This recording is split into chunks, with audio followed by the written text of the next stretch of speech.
Welcome to this FPOD data validation video. This one is about how the presence of dolphins affects the detection of porpoises and vice versa. So porpoises have a very narrow repertoire of click characteristics, but dolphins have a very wide repertoire and they can effectively resemble or even mimic porpoises. So let's look at some data here. So this is data from Georgia in the Black Sea, thanks to the Black Sea Trends team there. And as you can see, there are a lot of, so we've got 2 copies of the FP3 file here and 3 copies of the FP1. The FP3 has got a lot of dolphins in orange and porpoises in whatever color that is.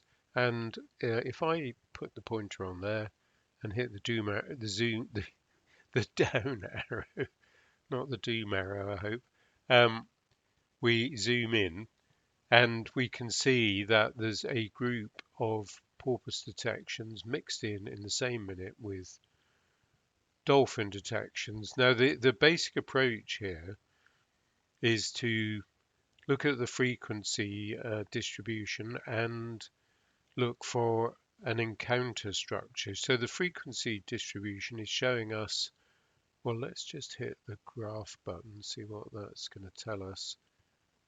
Okay, it's not actually graphing the FP3, so display will graph the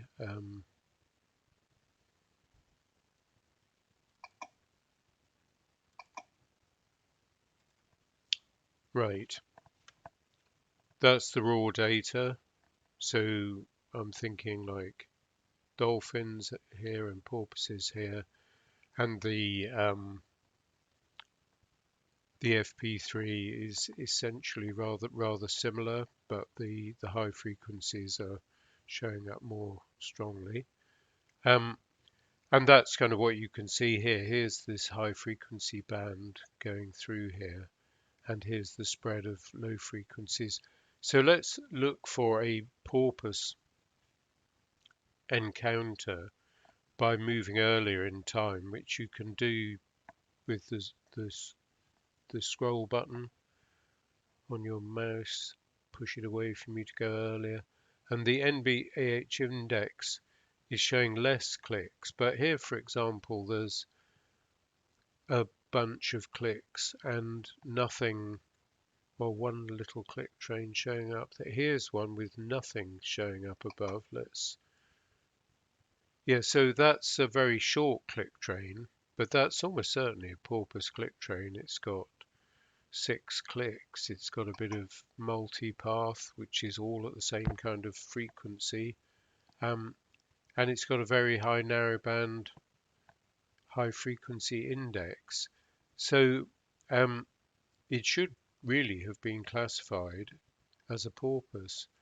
And here's one that's not so very different, and it has been classified as a dolphin.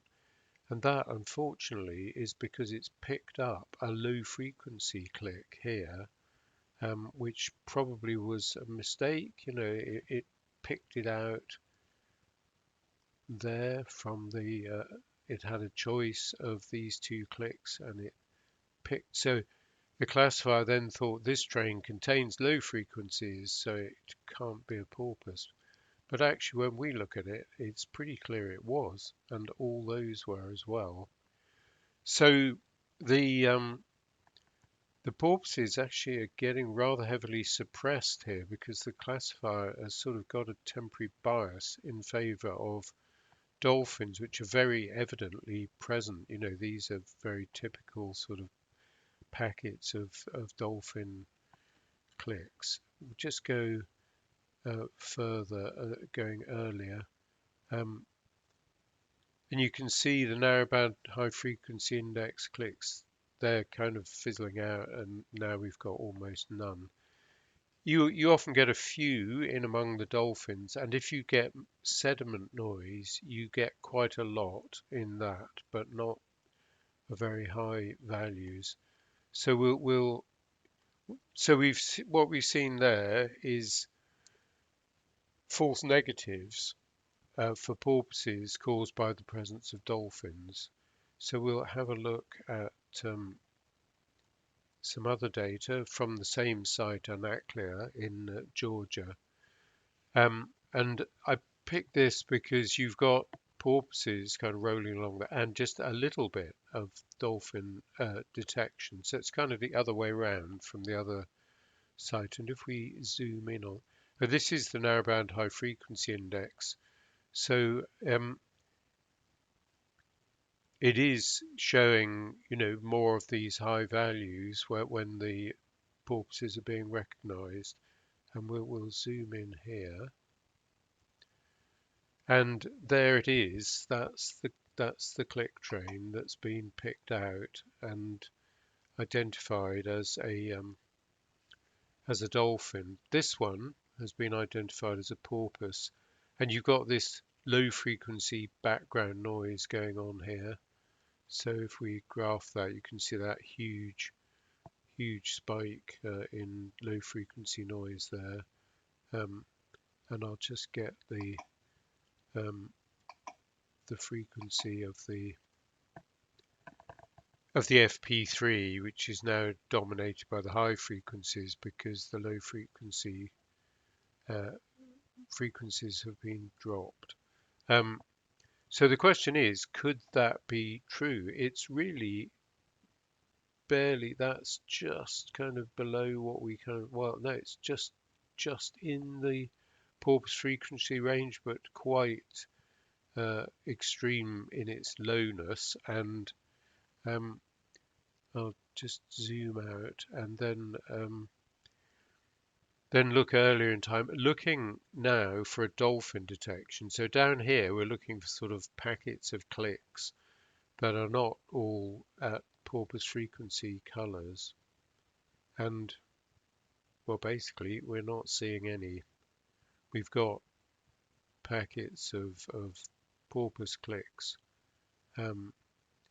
but this one hasn't got anything before it. Has it got anything after it? No, nothing. So basically, it's almost certainly wrong. It was classified as a dolphin. Probably the fact that there were low frequency clicks coming in at the same time was maybe a bit of a factor, and the presence. Yeah. Anyway, that's an error the other way. These errors are not common. But if you've only got a few detections, they will make up a larger proportion of it. So this is kind of the case for examining, 100 samples of your dolphins and 100 samples of your porpoises in each file to see what the error rate is. Okay, so I hope that was helpful because there's a lot of places where you do have both narrowband high frequency species and dolphins, and I should have mentioned the particular case of the Lagonarhynchus dolphins, which do produce narrowband high frequency clicks, but they also produce some lower frequency sounds as part of their clicks, and that that makes them particularly problematic. Okay, thank you.